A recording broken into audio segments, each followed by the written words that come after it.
Hey guys, so today I want to introduce the concept of torque once again before we go to the next set of problems. So torque is a vector, which is a vector product between the R cross F, where R and F are in a plane, on a plane, so they lie on the plane, and the direction of this vector product is perpendicular to the plane. Okay, so it's defined as magnitude of R, magnitude of F sine theta. So the direction of is always perpendicular to the direction of R and F. So I'll explain what that means.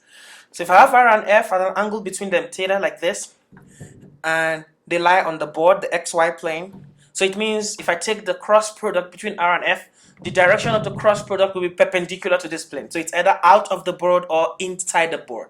So textbook usually use this to represent inside the board and dots to represent out of the board. Is that okay? So this is inside and this is outside the board. But now let's see which of them is it. So I'm going to teach you how to determine the direction of a cross product. So what you do is you move R towards F on the plane as if you are tightening a screw or untightening a screw. So you're screwing in or screwing out. So when I move R cross F means I go from R to F. So am I screwing in or screwing out? R to F, R to F. So I'm screwing out. So the direction of this is going to be out of the plane in this case. But if I have my R and F like this, say R is this way and F is now this way, theta. So my R cross F will be going like this from R to F. So when I go R to F, R cross F, I'm screwing in. So this will be into the board in this case. So the first thing to note is the direction of a cross product is not in the plane of the force and the R. Not at all. It's going to be in a plane perpendicular to both. So what that means is, for example, I have my R going up and I say my F is like this. So this is R going up, F is going into the board. So what is the direction of my R cross F? So R cross F means I'll take R and go into the board, cross F, I'm screwing into the left this way. So this is going to be the direction of my torque, R cross F. Is that okay? So you have to always look at that where you're screwing in, screwing out, depending on the way you have R and F. So that is the first thing, the direction of the torque. Okay. So torque is Newton meter, force times distance. It's just Newton meter, the unit of torque. And then to understand how torque causes a rotation, I'm going to take say a plane and say a pivot here. So I put this here, say the force of 50 Newton at a distance of say 2 meters from this pivot. So I say what is the torque of this 50 Newton about that? So it's just the force times the distance. So 2 times 50, that'll give us 100 Newton meters. And that's just our torque. So it's going to cause that rotation. And torque has two kinds of rotation. It's a clockwise or counterclockwise. So in this case it's clockwise. And for our case in this class, we always take clockwise torques to be positive. So this is going clockwise. If there was another force here like this, say 100 Newton at a distance of say 3 meters, for instance. So this will be a counterclockwise torque from this axis, from this pivot here. So it's going counterclockwise. So this one is going to be the counterclockwise plus is the one that's positive. Sorry, that's the one they assume to be positive, and they assume the clockwise one to be negative. Okay, so counterclockwise torque is going to be 100 times 300 Newton meters. So the clockwise torque is 100, the counterclockwise torque is 300. So which one is going to, where is this thing going to turn? Is it going to turn clockwise or counterclockwise? So it's going to turn to the direction of the larger torque, the direction of the 300 Newton meter torque. So it's going to go counterclockwise and it's going to have a positive torque. So we talk about net torque is clockwise torque. Is that okay? Plus counterclockwise torque. But we know clockwise is negative. So it's going to be minus 100 plus 300. So it's going to be 200 Newton meter. So that's going to be your net torque in this case. So when you have net torque 0, we say the problem is in equilibrium. So it means it is not rotating, it stays on one place. And we're going to see equilibrium problems and how to solve them using this torque. Okay? So right now, I just want to give a quick example to see how to combine all our understanding of equilibrium before I start solving problems. So, say I have a bar like this. It has a weight of, say, 100 newtons. There is a force on this end, say here, 50 newtons. And there is a support here, and there is another support here, and say there is a force here again, say this force is 60 newtons, okay? So this one has 2 meters from here, this one has 3 meters from here, this one has 3 meters from here, this one has 1 meter from here, and 1 meter to this edge. Is that okay? And then he's asking me to find the support force on these two supports. So F1, let me call FA and FB. So this support A and support B. So there's like some kind of normal force balancing this on that. So we're going to do two things in this kind of problem. I'm going to see more when I start solving the problem on the television.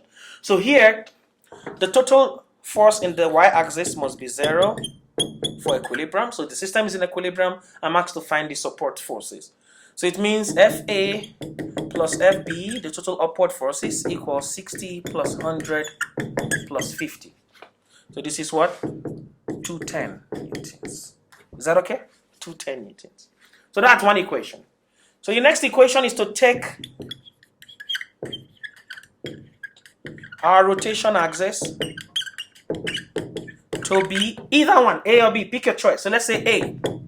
So I'm going to take moment or torque about A. So it means I'm going to resolve all the forces either clockwise or counterclockwise to A. And don't forget, when you are taking the moment about a point, the force at that point has no moment at that point because it has no distance to that point. So you need some distance to the point of rotation. So a point acting on the point of rotation has no torque. So if I'm taking moment about axis A or the point A, so it means FA will do nothing. So all other forces will do something. So 60 will come counterclockwise, FB will come counterclockwise, 100 will come clockwise, 50 will come clockwise. So instead of taking minuses and pluses, if you don't want to do that, just use clockwise and counterclockwise and equate both sides because they must be the same for this to be in equilibrium. So it means 60 times 2 plus FB times 3 plus 3. You always take the distance to that point, 6. FB times 6 equals, that's my counterclockwise, equals my clockwise, 100 times 3 plus 50 times 6 plus 1 times 7. So you see from here I can get FB. Is that okay? So I can get FB, so my FB will just be 300 plus 350 divided by 120 and also divided by 6 times 120. Is that okay? So I'll get my FB. After getting FB, that's the support force B. To get FA, the short way is to use this equation. Put FB here and get FB. The long way is to take the same thing you did, taking the rotational axis to be A, take rotational axis to be B, and do all this again. This will become clockwise, clockwise, counterclockwise, counterclockwise. Is that okay? You're going to come to FB, so we have clockwise, counterclockwise, counterclockwise, clockwise. Is that okay? And then you get FB that way, but it's a longer way. The short way is get one support force, put it in the force equilibrium equation. So now you have two conditions for equilibrium when you're solving this problem. The first condition you know before from previous class, total number of forces, total net force in any direction is 0. The second one is your net torque is also 0. That's this one. So we're going to be using just both of these two conditions to work. And another trick you should understand is sometimes your force will be at some angle, say like this. Say I have a force like this, 20 Newton at an angle of 30 degrees. And I want to find the rotation of this force at this point, say 1 meter from here. So in this case, I have to make the force perpendicular. So I have to get the perpendicular component of the force. So my torque in this case will be counterclockwise of 20 sine 30 degrees. That's going to be the vertical component of this. Then multiply by the distance, 1 meters. So that will give us 10 Newton meters. Okay. So always take the perpendicular component of your force. So there is also a vertical component that's trying to pull this guy here. Is that okay? I mean the horizontal component trying to pull this guy here. But that does not contribute to a torque. That will contribute to the force equation, but not the torque equation in this case. Okay, I'm just going through all this really quick, but when we solve problems right now, it's going to get clearer. So I'm going to go straight to solving problems right now. So let me go straight to solving problems now. Thank you. Just before then, sorry, I would like to explain how the cross product works when you are given the vectors in terms of position vectors I, J, and K, and how to work that really quick. So I give you some r to be 2I minus j plus 6k, and I give you some f to be I plus 2j plus k. And I say find r cross f. So this is just going to be, the way to do this is to draw bar lines like this, call this I, j, k, the unit vectors. I usually put a minus here to make me remember something, which I'll explain. So I write all the i's component, 2, minus 1, 6 for r, and then followed by f, 1, 2, 1. So to get the I component, you cover the I and cross multiply minus 1 times 1 minus 2 times 6. So that becomes the I component. So this is r cross f. That's what we are working. So it equals this, which equals that. Then the minus for the j component, I start with a minus. That's why I put a minus there to make me remember. Then I close the j. 2 times 1 minus 6 times 1. So that's going to be my j component. And then my k component is a plus. So it's plus, minus, plus. I'll cover the j, the k. 2 times 2 minus minus 1 times 1. So this is the k component. So then I solve that out.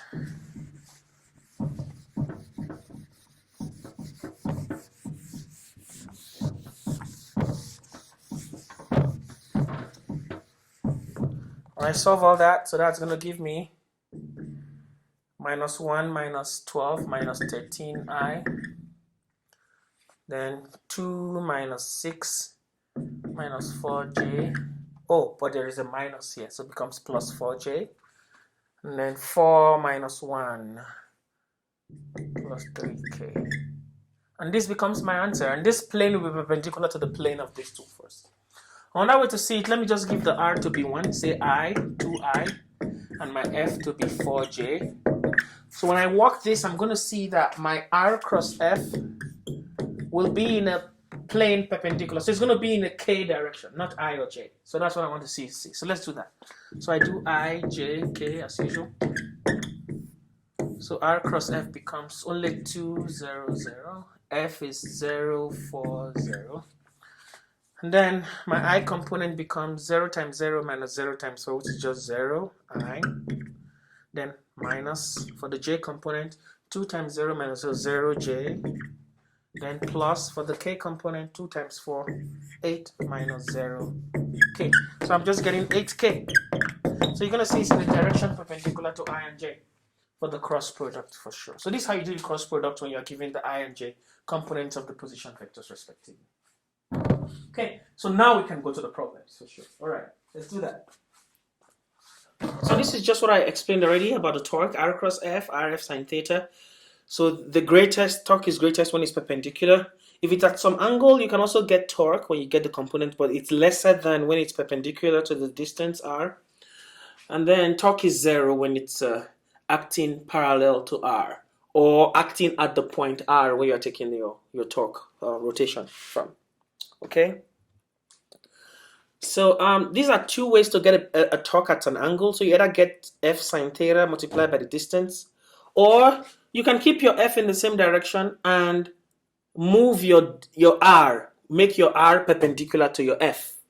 So you either make your f perpendicular to your r and multiply them, or you make your r perpendicular to your f and multiply. So it depends on you. So here you get f perpendicular or you get r perpendicular. So long as they are perpendicular, you can multiply them to get your torque at that point.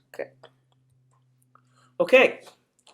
Now this question says you are tightening your car's wheel nuts after changing a flat tire. The instructions specify a tightening torque of 95 Newton meter.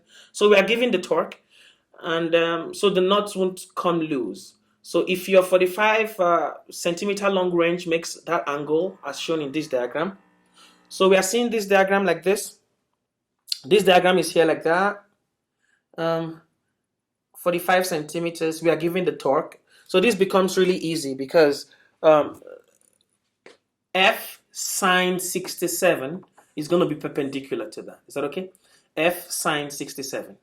Another thing I forgot to mention is the torque and your R have to be going out of the axis. So like this case, R is this way, F is going out. So R is going out. So the angle that is between them actually is not 67, even if 67 is going to work. The angle between them is 113 because they both have to be going outside the axis like this. So 113 is my angle. So it's going to be FR sine theta, F times sine 113 times R, which is 0.45, equals 95. So 95 to get your F, the force you need. So you're going to put 0.45 sine 113, and the torque is 95 to get your F to be 230 newtons, as shown there. Okay. So this is the same thing. They're asking us to get the torque. So now I'm going to take this guy here, 100. So I'm giving here to be 30 degrees. So here is 60 degrees. So 100 sine 60 degrees is going to be perpendicular to 0.2. So it's just going to be 100 sine 60. That's minus 86.6. Then it's minus 86.6 because it's going to be a clockwise torque. Okay. So then I have minus 86.6 multiplied by 0.2 in SI units. Then I get minus 17 Newton meters as my clockwise torque in this case. Okay. Okay, this one said the figure shows 4 pairs of forces and radius vectors and 8 torque vectors. Which number torque goes with each pair of force radius vectors? So they are just giving R and F in each case. They want to see the direction of the torque. So like I said, you rotate. So this is in a flat plane, R cross F. So rotate on that plane, R cross F. So you're going to be screwing up, up, up, up. So the correct one for this one will be T3. Then that's torque 3, tau 3 in vector form. Then for this guy, R cross F is a flat plane like this. R cross F will be on that plane going, screwing in to the left. So tau 5 is going to be the correct one for that. And then this one, it says R cross F, but it's a bent plane, so be careful. So when I do R cross F, I'll be screwing out of that plane, so it will be going out like that. So the correct one there will be tau 1 for that case. And then this one is R cross F. This one is tricky because R and F are not coming out together, so I have to take R this way to this side to come out, the arrow coming out like F. So R cross F will be going down. R cross F will be going down. So tau 4 will be the correct one for that. And that's the solution for that one. Okay. Yeah, so you push horizontally at right angles to the shaft spinning gyroscope. Of a spinning gyroscope as shown in the figure. Does the shaft move upward, downward? So the answer is upward. Let me tell you why. So it's going like this. Is that okay? So you're putting your F like this, and your R is the shaft is going like that. Is that okay? Is that okay? So now let's do R cross F. Is that okay? R cross F. Okay? So when I do R, F is going perpendicular like this. Is that okay? And my R is coming like that from here. R, F. So R cross F. R cross F. Is that okay? Perpendicular. Don't forget the plane perpendicular. So R cross F will be going up. Because R will be going like this, coming out. F will be going in the direction of the finger like this. So R cross F will be going up because this guy is coming flat. They are not on the same plane right now. This is a 90-degree plane. So R cross F will be taking it up. If you see the geometry perfectly well. Okay. Okay. Now they are looking for the cross product of C cross D given this. So these are on the same plane. They are in the plane of the page. So they are on the same flat plane. So C cross D is simple. It's just magnitude of C, magnitude of D, sine theta. And sine theta is sine 90 plus 20. That's sine 110. So you get that. But what direction? So since they're on the flat screen, C cross D will be going into the board, into the TV or into the page like that. Okay? C cross D will be screwing in. Okay, next problem. Rank in order from largest to smallest the 5 torques, tau 8 to tau E. So they have the same length and pivoted at the dot. So this one is 2 times L. That's the torque. This one is 2 times half L, so this one is half of that. This one has no torque. Then this one is 4 times half L, so which is 2L. So D and A are the same, 2L. That's what you have here. And then this one is 4 sine 45 times L. Is that okay to make it perpendicular? Times L. Is that okay? So you're going to see that the E1 is larger than A, but A is equal to D. D is greater than B, and B is greater than C. So C is the less one because it's 0. Okay? So let's go to the next one. Here, let's see what we have here. A student holds a meter stick straight out with one or more masses dangling from it. Rank in order from most difficult to less difficult. How hard it will be for the student to keep the meter stick from rotating, okay? So we want to keep this meter stick from rotating. Let's see. So it means you need a torque. So the torque coming from each of this, the larger the torque, the more counter torque you need to apply there to hold it. So these are all clockwise torques. So you need a counterclockwise torque in your arm to hold that to stay the way it is. So this one is a meter stick, 100 centimeters. So it's 500 grams, say 0.5 kilograms times 1, 0.5. Here is 1 times 0.5. That's the torque here. 1 times 0.5. That will give us 0.5. So this one is 0.5. This one is 0.5. So A and B are the same. And this one is 1 times 1, which is 1. And this one is 0.5 times 0.5. 0.25, and then 0.5 times 1, 0.5 plus 0.25, that's 0.75. So this 0.75 and this is 1. So 1 is greater than that, and then these are the same. Is that okay? Is that okay? And this one are just 0.5. So 0.75 is greater than this. 0.5 is A and B. Okay? Okay. So this next problem here. So the figure shows 3 pairs of forces acting on an object. Which pair acting as the only forces on the object result in static equilibrium? Explain why the others don't. So for example, the only force I see here that can do that is the pair C. C1 and C2, they have the same magnitude and opposite direction, so they'll do no equilibrium at all. But A1 and A2, they're in opposite direction, but you can see A2 is greater than A1, so that will produce some force. B1 and B2 are equal and opposite direction, but they are spaced out, so they're going to cause some rotation. So only pair C is the one that produces static equilibrium. Pair A produces a non-zero net force because A2 is greater than A1. And pair B produces a non-zero net torque because even if the forces are the same, they're going to cause a rotation clockwise for this object. Okay, so that's the correct answer for that one. So the horizontal arm illustrated in the figure is composed of 3 parts. The upper arm, the weight is given, the lower arm weight is given. They are asking us to find the center of gravity of this arm. So the same way we find center of mass. So we're going to do W1, X1 to the shoulder because we are doing relative to the shoulder joint. W2, X2, W3, X3 over W1 plus W2 plus W3. So X1 is given to be 0.13. X2 is given to be 0.38. And X3 is given to be 0.61. So you just put that there, you get that to be the center of gravity of the arm. So explain how you can find an object center of gravity by suspending it from a string that is of an irregular object. So if I have an object on a string, the center of gravity is off the line of action straight down. So you're going to have a torque. So it will start dangling around. But when the center of gravity is parallel straight down from where it's hanging, then it's not going to swing at all. Is that okay? So it will continue to swing from here until it gets to this level, it stays straight. So you're going to draw a line straight down. The center of gravity is somewhere along that line. Then you hang the object again in a different orientation. Let it dangle till it stays straight. Again, not swinging anymore. Then you draw another line. Where those 2 lines meet, that's where the center of gravity. So this is the line from first suspension point, line from second suspension point, and where both of them meet becomes the center of gravity for that irregular object. Okay. So the downside in the figure is balanced, that is, she's in a static equilibrium. Which of the 3 lettered points could be her center of gravity? So it's going to be B because B is the one that is straight down to where she's standing. Is that okay? So the center of gravity has to be in the line from where you are hanging.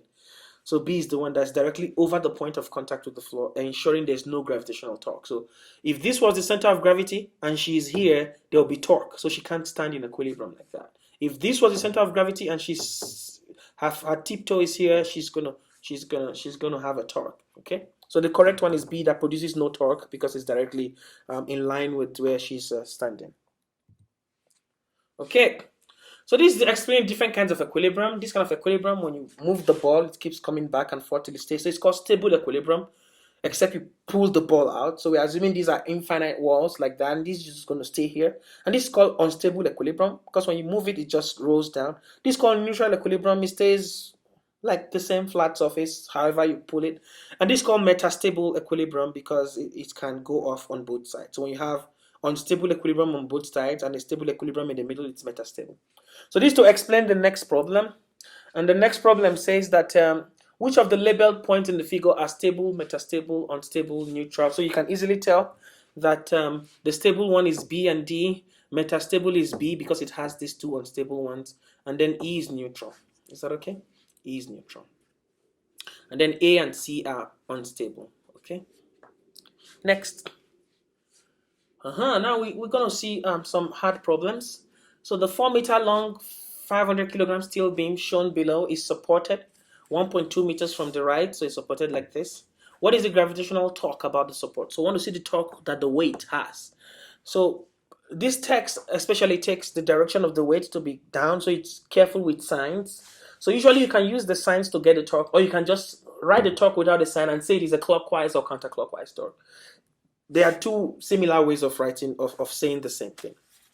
Okay, so mg and the distance is 0.8, so it's just minus mgx, center of mass, so it's minus 500 mass times 9.8 times 0.8. So 0.8 from this, so they also take this origin to be 0 here, so this is negative, force is negative, so two negatives comes together and you get a positive torque because it's a counterclockwise torque, so it's going to be positive. Is that okay? So this, he didn't say it's clockwise or counterclockwise because he assumes positive means counterclockwise.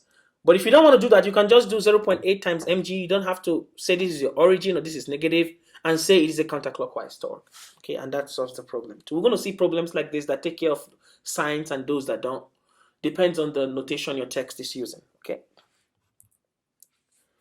Okay, so this is the ankle joint, Achilles tendon attached to the heel point. So this is the biological diagram. This is the physics diagram. We don't care about this guy.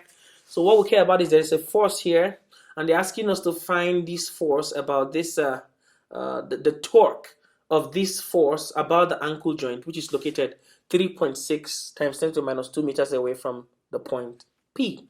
Okay, so we want to see the torque of this force from here. Is that okay? So the force is given magnitude 720 newtons. So we want this to be 720, but we're going to take sine 55. Sorry, not sine 55. This is 55. This is 90. So this is 90 plus 55. Subtract from that. Is that okay? But you can still use 55 to get that perpendicular component, but it's going to be cosine 55. So cosine 55 times 720 times the distance gives us our torque. Okay, so you just to resolve this guy here. So if I do 55, 65, 75, 85, so that's 35. So I could do sine 35, 720 sine 35 multiplied by this distance, 3.6 times, so I will still get the same answer for the torque actually. Okay, I'll get the same answer. Alrighty, next. So this one says a woman whose weight is poised at the right end of a diving board with the length of that.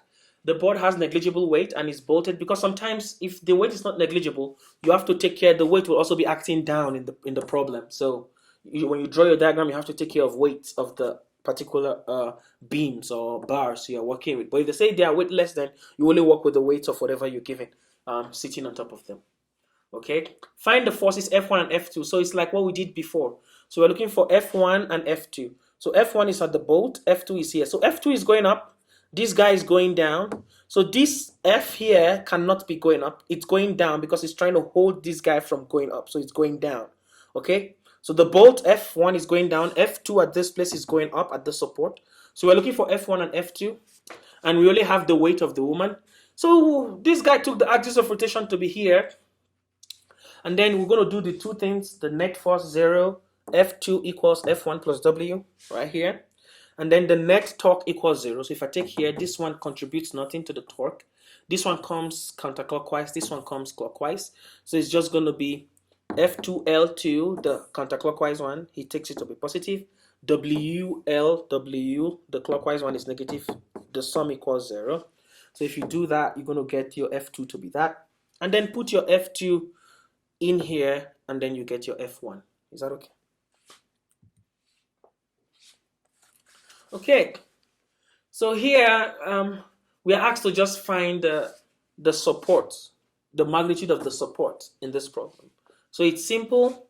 So we have the weight is 200 Newton, is going to be in the middle. It's a uniform beam. So if it's a uniform beam, the weight will be right in the middle. Then this weight is also hanging. So F1 plus F2 must be equals 200 plus 450. That's what you have here for the net force. Then we take torque. So we're going to talk about A. So if we talk about A, this will be clockwise. This will be clockwise. So both of them that are clockwise were negative here. 200 times L over 2. And then this one is L over 2 plus L over 4, which is 3L over 4. So 3L over 4 multiplied by 450. Is that okay? He's putting sine 90 because they are perpendicular. Sine 90 is just 1. So long as you're perpendicular, you don't need to worry about sine 90. And then this, because we're taking torque about this axis, this guy also has a torque, the counterclockwise one, F2 times L. Is that okay? So from there you can get F2 because all the rest are numbers. So you get F2 to be this, you put it in here, then you get F1 to be that. Is that okay? Next problem. So the same problem like this. So they're asking us to get the forces here. Is that okay? The horizontal and vertical forces at this point, okay? At the hinge. So now, first of all, the horizontal force is easy because the tension cosine 40 is the only one that's going to produce the horizontal force here. So that's all we need. But the tension sine 40, is that okay? Plus this guy, because it's going up, will be equals this guy plus this guy is going down. Is that okay? So that's what will give us the two force equations. So the first force equation, the tension cosine 40 equals FR horizontal. And then the tension sine 40 plus this guy vertical equals 600 plus 800. Let me take them that way. Now we do the torque. Those are the force equations. So for the torque, we're taking torque about this point. So all these guys will not matter. So Ft sine 40 is the perpendicular one. So Ft sine 40 times the distance from here is given to be 3L over 4. And then that's the only counterclockwise one. These two are clockwise. So the clockwise ones will be negative. 800 times L and 600 times L over 2. Is that okay? Okay. Because 600 is given to be the weight of the beam. So this is actually in the middle somewhere. Just the diagram is drawn wrongly. So when you solve this, the only thing you won't know, because the L's are going to cancel, the only thing you don't know from here is going to be your T, your Ft. So from there you get Ft to be this guy, and then you cannot put Ft in this horizontal equation to get the horizontal component, and Ft in the vertical equation to get the vertical component at the hinge at this point. Okay. Okay. Next problem. There's a similar kind of problem. So here we're asked to find the magnitude of the tension here. So the tension here is holding this beam T. Tension in this rope is holding the beam, this beam, and this beam has a weight here. Is that okay? So we're just going to take our axis here. Is that okay? So if we take our axis here, so this guy, the force acting here will have no at the hinge will have nothing to do with what we're doing. So only this guy, mg. So we're going to take an angle, the theta angle here. You can use 120, you can use 60 degrees. So there's 60 degrees here. So mg sine 60 will be perpendicular to the half of that length. Is that okay? So half length times ng sine theta 1, which used to be 120 or 60, you get the same. Then is minus because it's clockwise. Then this t, you're going to do t. This is 15 degrees. Is that okay? This is 30 degrees. So this is 30 degrees. This is also 30 degrees. Is that okay? So this is 15 degrees. So it's going to be t sine 15 degrees. That's your theta 2. So when you do sine 15 degrees or sine 165 degrees if you like. So when you do that, t sine 15 degrees, you use it here to get the perpendicular component of t times the full length L. So those are the only counterclockwise and clockwise moments equals 0. So clockwise equals counterclockwise, the L's cancel out, and then using the right angles, you're going to get your T directly to be that 180 1000 newtons or 180 kilonewtons. Okay. So the trick is to know the angle. So this is 30, this is 60. So T sine 60 will give me the perpendicular one times the length half L. Then this is 15. So all I need is T sine 15 to the perpendicular times L. And that's all. That's clockwise, counterclockwise, and then I equate them, I get my T. Okay. Next problem. Yeah, so they're asking us to find the magnitude of the bicep tension and the contact force at the elbow joint. So they're asking us to find this guy, FC, and that FC is going to have the X component and the Y component. So they're asking us to get the X component and Y component at this joint for this hand guy. Okay. So we're taking moment about this point. So if we take moment about this point, okay, then we're going to see that. Okay, let's do the force first. So for the X force, the only X force is just T cosine 180 degrees. And the Y force is T sine 180 going up. Is that okay? So T sine 180 going up, we balance FC, Y component of FC, Y component of mg, and this other mg here for this guy sitting on the hand. So mg for the center of mass of the arm, greater mg for what it's holding. So this plus that plus the vertical component of FC, FCY will be equals T sine 80 degrees. Then T cos 80 degrees is the only FCX we have to balance FCX component of FC. Now, if we take moment about this axis, so FC we have nothing. So it's only TY, which is T sine 180 degrees times X1, call this direction X1, 3.6 centimeters. X2 times mg, distance from here, clockwise. So this one is coming counterclockwise. So that's positive. This one is coming clockwise, negative. This one is also coming clockwise times x3, distance from here to here. So put those distances in the torque equation. And then you're going to solve for T. You get your T to be 500 newtons. And then put your T here to get your FCX and your FCY. That gives you the X and Y component at that point. And you just get that. So after getting the FCX and FCY, then FC is just the square root of the squares of both of them. And that gives us 430 newtons. So some of these problems, I know sometimes I'm going through them really fast, but take your time, pause the video, go through the problem, see the solution, try to rework the problem, and understand how the problem is solved. So this is something similar, but here we're looking for SX and SY. So as usual, SX is just M here, cosine 13 degrees. That just gives you SX. Is that okay? And then M sine 13 degrees will balance SY. M sine 13 degrees plus SY will balance WA and WD. Is that okay? That will be the XY, the sum of forces in the Y direction equation. And then, now we take the torque equation. Is that okay? The torque equation. Okay? But we are given M, so we can get SX immediately. So SX is M cosine 13 degrees. It said it has a magnitude of 1840. So M is 1840, so we get that. Is that okay? But we don't know what, we are looking for WD. We don't know what WD is. Is that okay? So to get WD, which is what it's saying here, okay? So what is the weight of the heaviest dumbbell that can be held, WD? And what are the horizontal and vertical components, SX and XY, that the shoulder joint applies to the left end of the arm? Is that okay? Is that okay? Okay. Now let's look for WD. So we know the highest magnitude of force that the muscle can supply. That's the highest magnitude of force that the muscle can supply here, which is our M. So we know our M. Is that okay? And the weight of the arm, is that okay? Is given to us 31 newtons. So we just don't know the dumbbell here that will balance this, given this maximum M. So if we take our axis of rotation to be here, taking our torque equation, so M times 0.15, is that okay? That's M times LM is positive because it's counterclockwise. WA times 0.28, that's WALA. WD 0.26, WD. So those are negative because they are clockwise. So equate those to 0. And the only thing you don't know there will be WD. So when you solve for WD, you get WD to be that. Is that okay? So that's going to be the heaviest dumbbell that he can carry, giving the maximum support that muscle can take. And then after getting that to be your WD, you cannot put it here. Is that okay?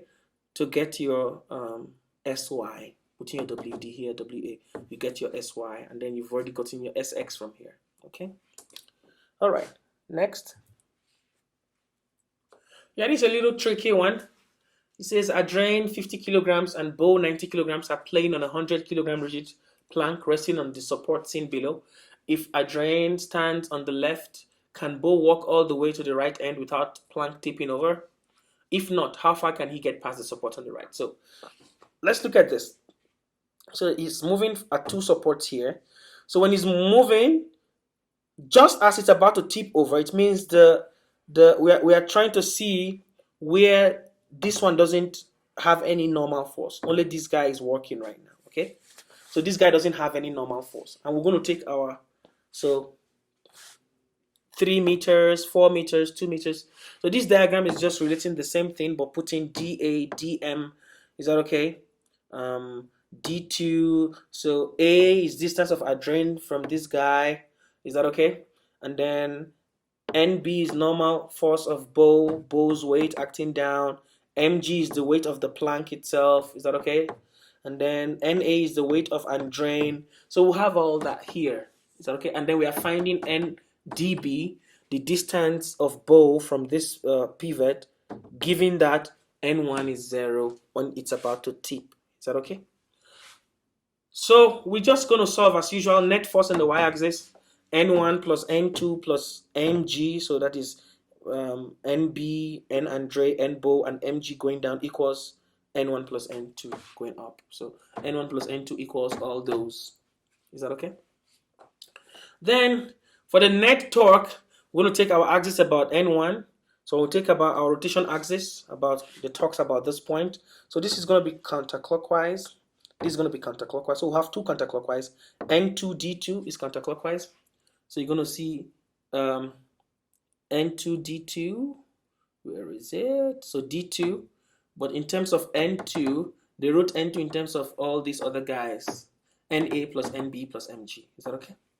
So N2, D2, okay, plus, that's counterclockwise, NADA, so which is mass of and drain, dA. So he's working in terms of masses, so he's cancelling G from everywhere. So he doesn't want to use G because G is going to cancel anyways. Is that okay? Okay, so look at it here. N2, D2 plus NADA, which is DAMAG, and then those are the two counterclockwise, they are positive. So these ones are clockwise, MGDM. So MGDM here. And then NB, which is MGB, DB. This one. So those two counterclockwise. So the values are given. So when you work with those, you just get DB to be the only unknown and give you 6.3 meters. So 6.3 meters is the maximum distance he can walk. So he can't walk to the end because the pivot here is 7 meters to the end. So if he walks beyond 6.3 meters, it will tip over. So he can't walk all the way. He can only walk 3.3 meters past the support to the right. If he walks beyond that 3.3 to make 6.3, it's going to tip over. And this girl is going to, I don't know what's going to happen to her, but something bad for sure. Okay? Yeah, so just look at the problem and see the net torque equation and the net force equation and substitute, and you see all the values are given except dB, and from there you calculate dB for this problem. Okay? Yeah, these are the ladder problems. Okay, so ladder problems are quite a little confusing, but we need to see how the forces act on the ladder. So here, the only force acting is a smooth wall, so we see there's no friction on the wall. That's the assumption we usually take. But there is friction on the floor. There's friction on the floor, and there's normal force on the floor. And then the ladder has a weight. Is that okay? So they're asking us for how large a friction force must exist at the base of the ladder if it is not to slip. So there are problems where somebody is also climbing the ladder, but in this case, it's just the ladder leaning against the smooth wall. And it says smooth wall means that the wall exerts on the ladder only a force that is perpendicular to the normal force. There is no friction force on the wall. Is that okay? So now I want to find the the friction force and the coefficient of friction. That's the question. So now, your normal force on the wall is going to the left. There's a friction force going to the right. So those two are going to balance each other. Is that okay? Those two are going to balance each other for sure. So we're going to say for Fx equals 0, frictional force minus this other guy equals 0. So those two are equal, Fn2. Then Fn1 will balance the weight. So Fn1 minus 200, the weight equals 0. So Fn1 equals the weight. So those are the X and Y equilibrium conditions. Now let's do the torque condition. So for the torque, is that okay? So for the torque, which is this guy, we're going to take moment about here where we'll have a lot of forces, so the forces will vanish.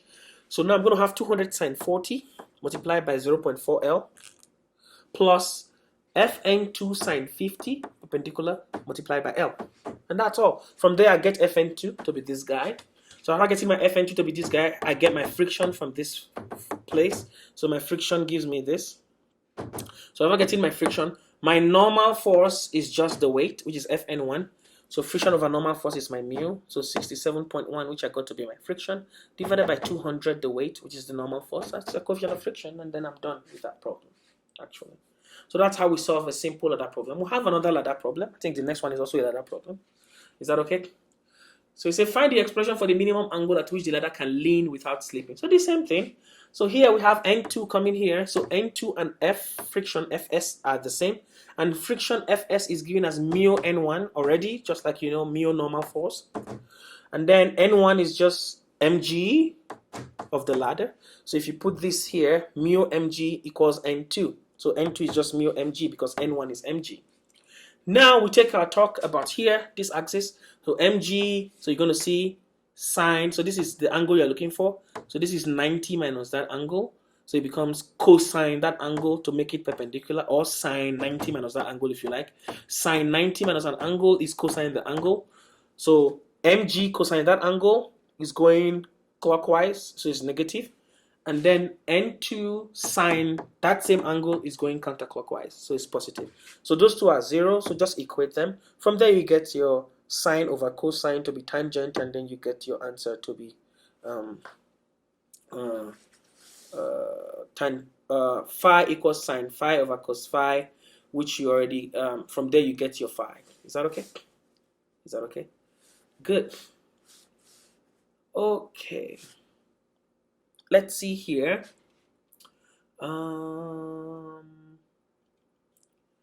Yeah. So if you do that, sine phi over cos phi, it just gives you, let's do it from here. Sine phi over cos phi is going to give me L cancel out. So it's going to give me mg divided by N2. Is that okay? But N2, there's a half there. So half mg divided by N2. But N2 is mu mg. So that's how you get this 1 over 2 mu. There, is that okay? 1 over 2 mu, and that's the expression. You just want the expression. So there's no values given. They just want an expression for this, and that's the expression for this case. Okay.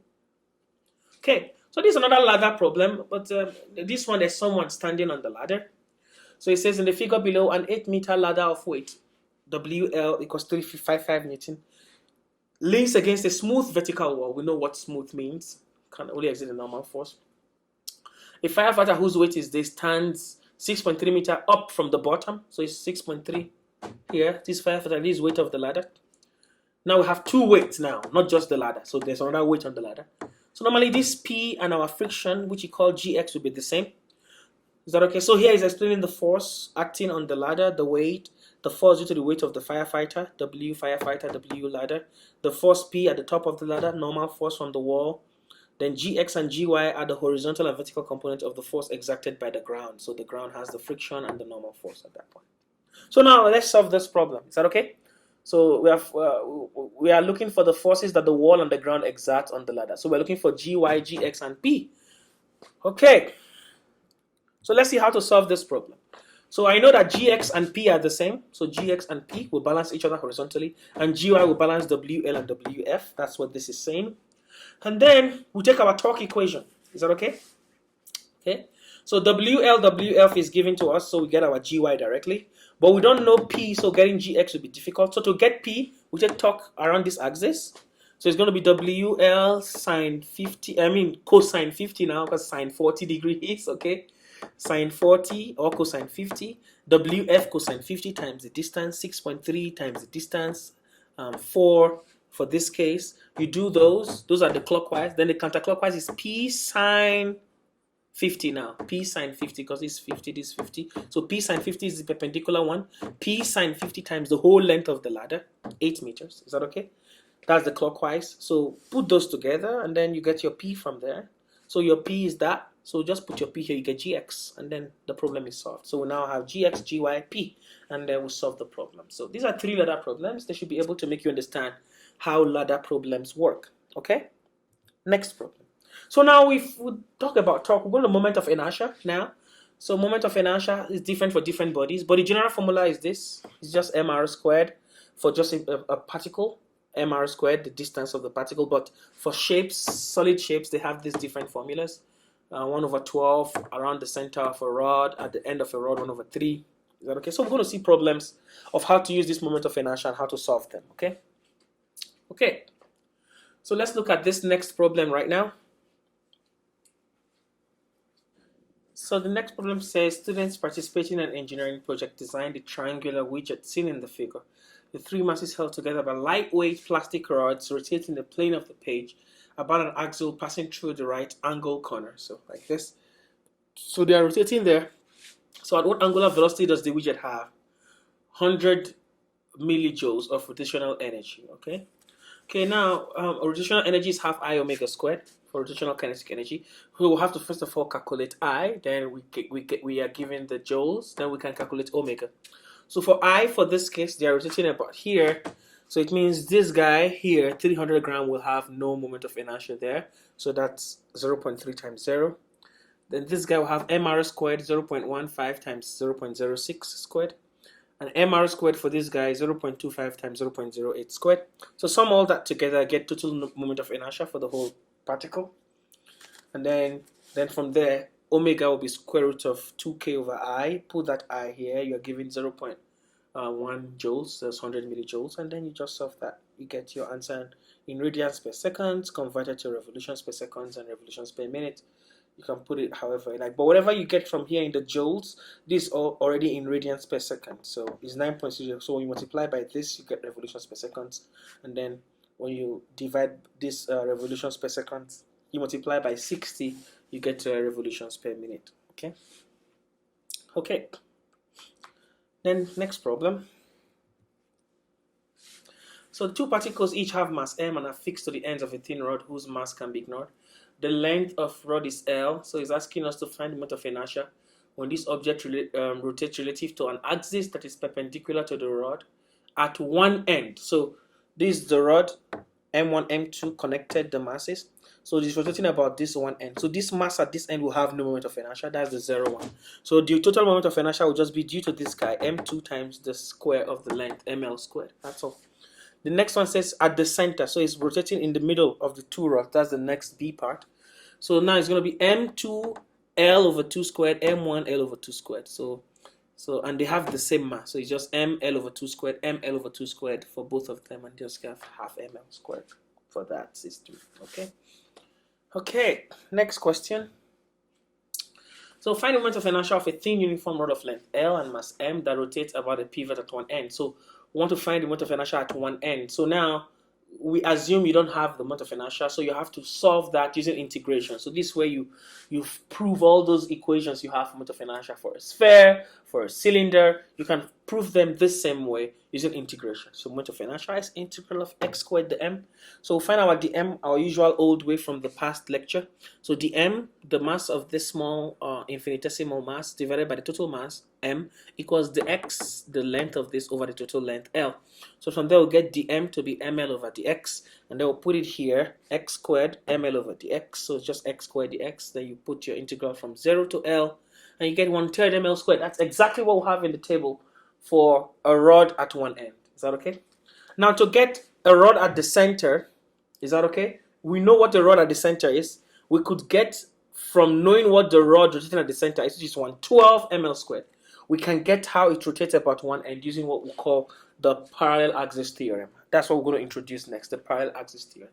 So it says that the moment of inertia I of a body about an axis parallel to an axis through the center of mass is given by the moment of inertia through the center of mass plus the mass of that body times h squared, where h is the perpendicular distance between the two parallel axes. M is the total mass of the body, and I is the moment of inertia about the axis through the center of mass. We're going to see how this works the next example. So the previous example that we did, 112 ml squared is for the rod. At one end, the distance from one end will be L over 2, half the length, L over 2. That will be your H. So this will be 112 ml squared plus ml over 2 squared. That's L squared over 4. When you solve this with 112 ml squared as the rod moving rotating at the center, you're going to get that 1/3 ml squared we got in the previous example. Let me go back there. Here. So you're going to get 1/3 ml squared. If you do 112 ml squared as the I center of mass plus 1 over 2L, that's L over 2M squared of that. You sum them, you're going to get that. So that's another way of solving that, of getting that. So now let's see the problem. Finding moment of inertia of a thin rod with mass M and an L about an axis 1/3 of the length from one end. So this is a different thing. So 1/3 is going to be 1 over 6 from the center of mass. Is that okay? So 1/3, if you do 1/3, so you have half here. So 1/3 is here. Is that okay? 1/3 is here. So this is 1. 1/3 is here. So if you share that 1/3 from the center, is that okay? It's going to be 1/6 of L from here to here. Is that okay? It's going to be 1/6 of the total length. So our I center of mass is 112 ml squared as usual. In the previous problem, you want to find the moment of inertia rotating about one end, not the center. Then you add the length of the distance from that end to the center, which is L over 2, square that times M. Becomes ml squared over 4 and add. But in this case, the distance from 1/3 from the center is L over 6. So it's L over 6 squared times M added to the I center of mass. You get 1/9 ml squared for this particular problem. Okay, that's how you use the parallel axis theorem. Next problem says 4 T's are made from 2 identical rods of equal mass and length. So we are to rank in order from largest to smallest moment of inertia. So the trick here is that moment of inertia is large because it's mr squared. So the larger mass you have and the farther the mass is from the rotation axis, it's going to make your I large. So here you're going to see that A is the greatest because the masses are farther from the rotation, followed by D. The masses are farther from the rotation but not as far as A. Then followed by B, because this guy has nothing at all. All the mass is about the point. So it's only this guy that's rotating. Then C has none at all because the center of mass is straight through the center. It's rotating about the center of mass. So it has no moment of inertia at all. So it's going to follow this particular order. Next. So it said as shown in the figure, a uniform solid sphere rolls on a horizontal surface at 20 meters per second and then rolls up the incline.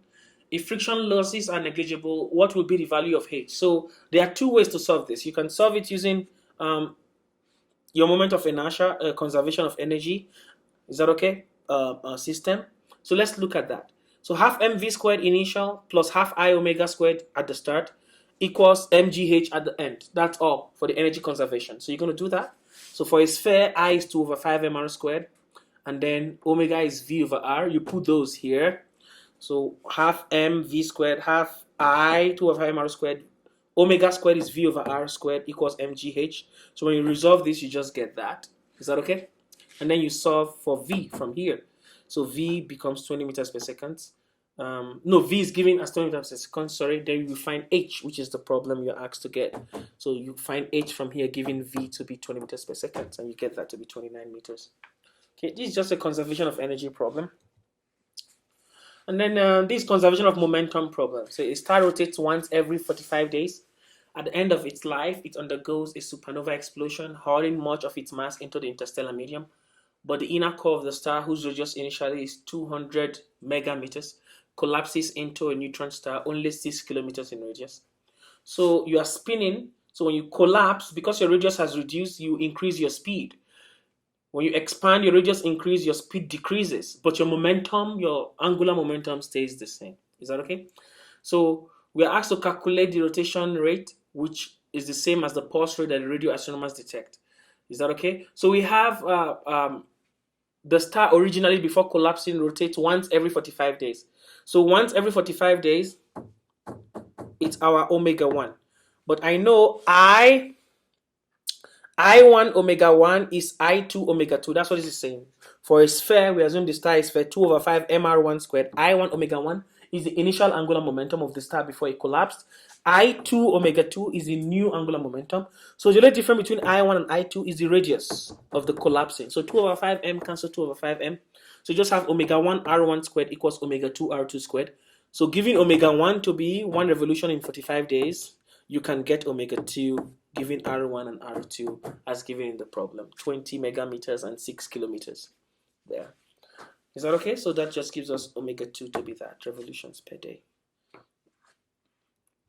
Next. So this is the same angular momentum problem. So this guy had his arms wide open. So he had omega I initial angular momentum. And then he put them in. He have I final omega final. So what happens is your radius reduces, your speed increase to compensate for the radius so that the angular momentum is the same. Because your radius reducing means your moment of inertia has reduced. Your radius increasing means your moment of inertia has increased, but your speed will reduce, and then angular momentum for both cases are the same. So here we're just asked to find the ratio of his moment of inertia in the first case and the second case. So we're looking for I initial over I final is omega final over omega initial. That's simple, and they are both given to us. 0.8 final over 0.25 initial. Is that okay? So you see he was spinning 0.25 initially. When he closed his hand, he moved to 0.8, which is large, which is more, but the radius is reduced. But the angular momentum is conserved. Okay? Next problem. So it says a 1 meter long 200-gram rod is hinged at one end and connected to a wall. It is held out horizontally, then released. What is the speed of the tip of the rod as it hits the wall? So this rod is falling from here down to this place. So the initial conditions are omega naught is 0, y center of mass is 0 at that point. And then the center of mass moves to y center of mass 1 here, which is minus L over 2. Is that okay?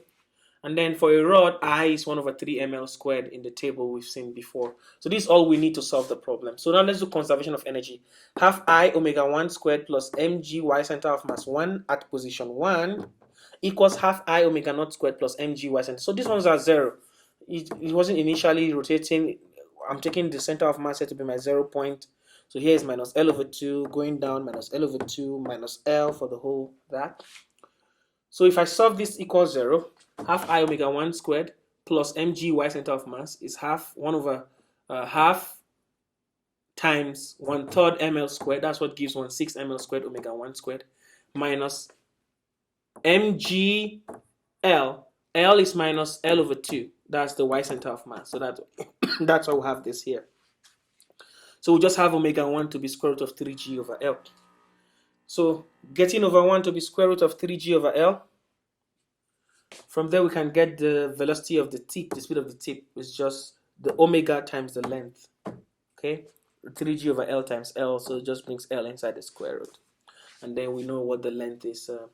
The length is given to us to be 1 meter. So we just put 1 meter there and 3 times 9.8 square root. We just get that answer there. Yeah, just look over it again. This is one of the problems that use coordinate system. So this 0, 0, 0, comma 0. If you go to the left, it's minus L over 2. You go down, minus L over 2. So that's why y in the center of mass here, the coordinate is minus 1 over 2L. And that's what you need in this y center of mass. That's the trick of the problem. And your i's are always 1 over 3 ml squared for a rod rotating about an end. Is that okay?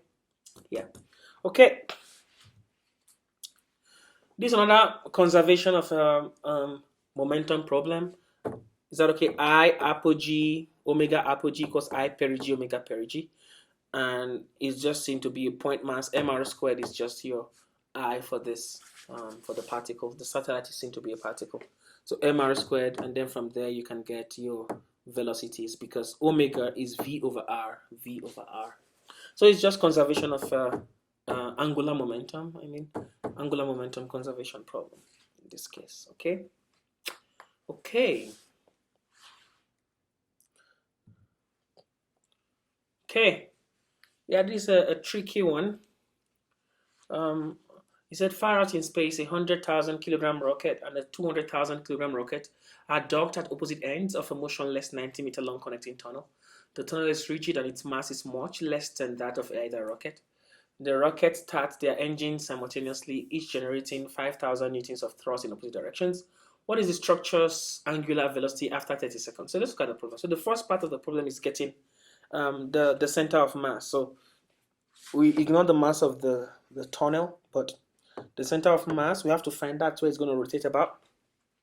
So m1, x1, m2, x2. So we're taking the lesser mass, 100,000 kilograms, the more mass, 200,000 kilograms.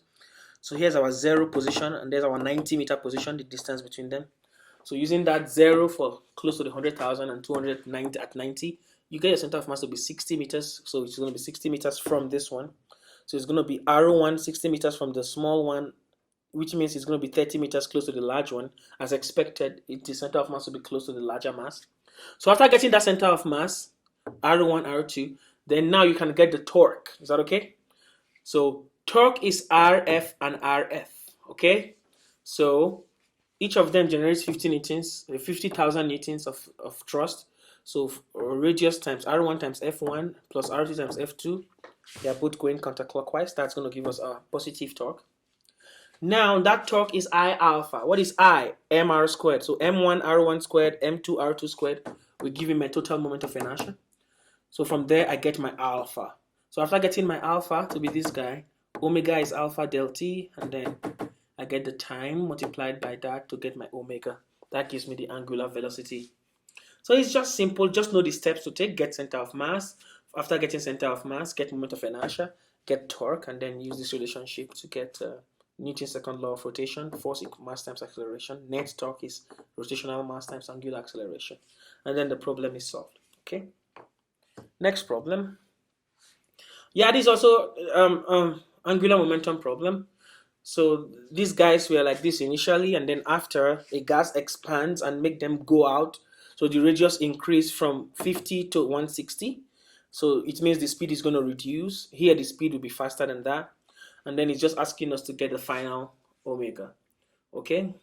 So here you're just going to do normally. So he's using angular momentum to be mass times velocity times radius, but usually it's just your moment of inertia times omega, I omega, mr squared times omega is the same thing, just different approach. So mr squared omega. So the moment of inertia is rotating at the center, so it's going to be L over 2 squared. So L over 2 squared is L squared over 4. That's how you get this L squared over 4 with m omega here, L squared over 4. So that becomes my I omega. Is that okay? Where we use R to be half L, like I explained. Now this I omega initial, is that okay? Will be for both bodies. So it's 1 over 4 m Li squared omega I squared plus 1 over 4 m Li squared omega squared. Is that okay? That is for both bodies now. That will give us half m Li squared omega I squared. This is the total initial angular momentum must be equal to total final angular momentum. So the only difference is going to be the L's and the omegas, because the L's has increased. So from 50 to 160, and you are giving omega initial. Omega initial is given to you to be 2 revolutions per second. And you're looking for omega final. So you just cancel half, cancel m, and you just get this guy here to get. And that becomes the answer. It's just angular momentum conservation again, as usual. Okay. Okay. This one just has 2 bodies involved. 2 particles involved in the momentum conservation. So this is angular momentum conservation. So this disk was rotating by itself, and then another disk was sent to like fall on the disk symmetrically, and both of them rotate with new speed. They're asking us for the new angular speed. So you first of all get the final angular momentum is going to be that of disk multiplied by omega final of disk plus that of the loop multiplied by omega final. So they have the same omega final, but they have different I's because the disk and the loop have different I's. Is that okay? But they have the same omega final. So this is the total angular final momentum. The initial angular momentum is only due to the disk. That was the only one rotating before that guy came in. So it's just I disk omega I disk. So equate these guys together and find omega final. And you just solve that. Half mr squared for disk and mr squared for loop for your I's, and then you solve that. And you just get your answer directly from there. Okay. Next problem. So this one said two buckets spin around in a horizontal circle on frictionless bearings. Suddenly it starts to rain. As a result, the buckets continue to rotate at constant angular velocity because the rain is falling vertically while the bucket's moving. No, that's wrong. The buckets continue to rotate at constant angular velocity because the total mechanical energy of the buckets plus rain system. This is wrong too. The buckets speed up. No, they don't. The buckets slow down because the angular momentum of the bucket plus rain system is conserved. Yes. So D is the correct answer. The others are not correct. Okay. Next. So rank in order from largest to smallest the angular accelerations. Is that okay? So you can tell alpha B is the greatest one because when you look at B, to get angular acceleration, you need your moment of inertia I and your torque. So this is a long process, but I'll tell you how to do it. So the torque in this case, is that okay? The total torque in this case is gonna be. So let's say they are rotating at about the center, okay? So the torque in this case is going to be 2 times 1 plus 2 times 1 counterclockwise. Is that okay? So 2 times 1 plus 2 times 1, that'll give us 4. That's my torque. So 4 is my torque. And then mr squared, 2 1 squared, 2 1 squared. So my I, for this case, mr squared plus mr squared, still using 1 1, is going to be 2 plus 2, which is also 4. So it's 4 and 4. So I alpha is my torque. So what is alpha? Torque over I. So it's just going to be 1 in this case. 4 over 4, 1. So that's for B. Now, let's look at A. So here is 1 plus 1 as my torque, which is 2. And then mr squared plus mr squared is 4. Is that okay? So torque is 2 and I is 4. So alpha is 2 over 4 half. So it's already less than that. So B is greater than A. Now let's see how C is equal to D. So C, this is 1 times 1. 1 times 1. My torque is 2, total torque. Then mr squared is 8. So it's going to be 8 is my I, 2 over 8, 1 over 4, 0.25. So let's see if that equals D. 1 times 2, 2, 1 times 2, 2, so 2 plus 2, 4. My total torque here is 4. mr squared, 4 times 2, 8. mr squared, 4 times 2, 8, 16. So we have 4, we have 16. 4 over 16 is the same as 2 over 8. So that's why. So these two are the same. So it's just the formulas. So get the torque, get the I, and then torque equals I alpha. So alpha is torque over I. And then that's how you get all this to be the solution. Okay. So the next problem says, as shown in the figure, mass 400 grams hangs from the rim of a wheel radius r, 15 centimeters. When released from rest, so it's going down, the mass falls 2 meters in 6.5 seconds. Find the moment of inertia of the wheel. So this wheel is a complicated wheel. It's not a direct wheel. We can just use the radius. But we can solve the problem to get the moment of inertia of the wheel. Okay, how do we do that? So first of all, using your kinematic equations, your y is given, you can get your acceleration A. So you get your acceleration, then from acceleration, tangential acceleration is alpha times r, you get alpha. Then after getting alpha, you're not going to use mg minus f, so because it's going down, mg minus the tension here equals ma. And then you say mg minus f equals, and from there you get the tension in this string. Is that okay? So after getting that tension in that tension in the string is the one causing I alpha here, I alpha. So that tension in this string, is that okay? Multiply by r, the radius of the wheel, will give you your torque. I alpha, we know what alpha is, we just calculated that. Put it here, use this force times the radius to get our torque. These are the two formulas for torque we are equating. Torque is this, torque is also that. So if you equate them, from there you can get your I to be that immediately. So this is one way to solve the problem. You can solve the problem using energy considerations. So original potential energy equals final kinetic energy plus final rotational kinetic energy of the wheel. So mgh, that was here, is that okay? Equals half mv squared plus half I omega squared. Is that okay? So from here, I want to get the average velocity is the distance, which we calculated before, the 2 meter distance that it falls, divided by time, 6.5 seconds. Then using that average velocity, we get the final velocity, Vf here. Then after getting Vf, V is omega r, so we can get omega that we need here. And then we just put all that here and solve for I. Then we're just going to get I to be the unknown, and I just gives us that 0. So these are two ways to solve the problem, because the final potential energy is 0 if it hits the ground, but the initial potential energy is given to be mgh, because it was 2 meters that it fell. So it's 2 meters above the ground. So mg 2 meters equals half mv squared plus half I omega squared, and you just calculate I from there. Okay, next problem. So the next problem says the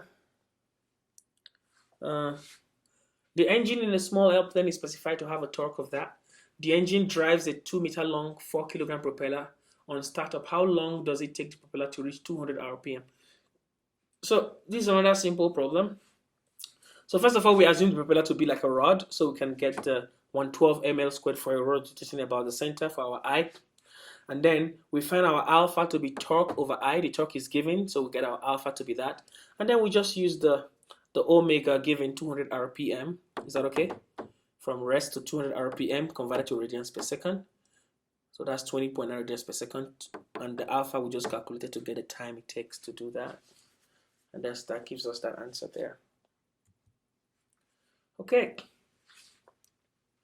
So he said the figure shows a piece of a large machine, a 10 centimeter diameter, 5 kilogram disc turns on an axle. Okay. A vertical cable attached to the edge of the disc exerts a 100 Newton force, but initially a pin keeps the disc from rotating. What is the initial angular acceleration of the disc when the pin is removed? So the pin keeps the disc from rotating, and then this pin is removed, and then this guy starts to rotate about this axle. Is that okay? Okay, so this is a little complicated problem, but let's look at it and we'll understand what's going on. So now, the x center of mass is minus half r. Is that okay? Is that okay? Minus half r. Okay, and then here we're taking our 0 position to be here. Is that okay? So this is 0. So minus half times the radius is from here to here. So the radius is from here to here. So minus half times the radius is from here to there. That's one. So its x center of mass is here, mg. So my gravitational torque will be the torque due to the weight. So the pin is removed, but the weight of this guy is still here. So minus mgx, so minus half r times minus, so the minus cancel and you get that. So that's the torque due to this guy. So the rotation is about here in this axle. Now there's another torque due to this guy. So the net torque is the gravitational torque plus the cable torque, because they are both counterclockwise. So cable torque is just half r times t, half rt, and then you do that, you get that answer. Now the axle is offset by d, so now it's rotating about here, not the center. Is that okay? But we know for a disc like this is half mr squared, but rotating about a distance different from the center, we have to use the parallel axis theorem to have m half r squared to the center of mass 1, and we get that to be our moment of inertia. And then our net torque is just I alpha. So from there we just get alpha to be the angular acceleration directly. So the problem is calculating your net torque and calculating your moment of inertia, and then you use the formula to get your alpha directly from here. Okay. Okay, a similar problem to what we've seen before. This one you can solve in 2 ways also. So it says a 2 kilogram bucket is attached to a massless string that is wrapped around a 1 kilogram 4 centimeter diameter cylinder as shown below. The cylinder rotates on an axle through the center. The bucket is released from rest, and then the bucket starts to go down. How long does it take to reach the floor? Okay, so now the tension on the bucket is the same as the tension here, and it's just the tension on the cable. They just call it T. So here it's going down, so mg is greater than T. So mg minus T, is that okay? If you like, mg minus T equals may, but you're going to see that may is going to be negative. Is that okay? May is going to be negative because you're going down, negative. So this guy is going down. So see, he's saying T minus mg is may. So you're going to see ay here will be negative. Is that okay? So alpha is net torque over I, and the net torque is just T times the radius. That's the only torque we have here, T times that radius. over I is half mr squared. So this is our alpha. So alpha ay is minus alpha r. Is that okay? Ay is minus alpha r. So we got our alpha times the radius. You know, radius times angular acceleration is linear acceleration. So you get that there for A. So since t is minus half may from here, t is minus half may, put it here. May equals minus half may minus mg. So from there, you get ay to be that. So then after getting ay, you can calculate the distance using kinematic equation to see half at squared to get the time it takes to reach the ground using that linear acceleration. So the trick is to get the angular acceleration, then get the linear acceleration, and then solve the torque equation, the equilibrium equation, to get your time taken. Okay.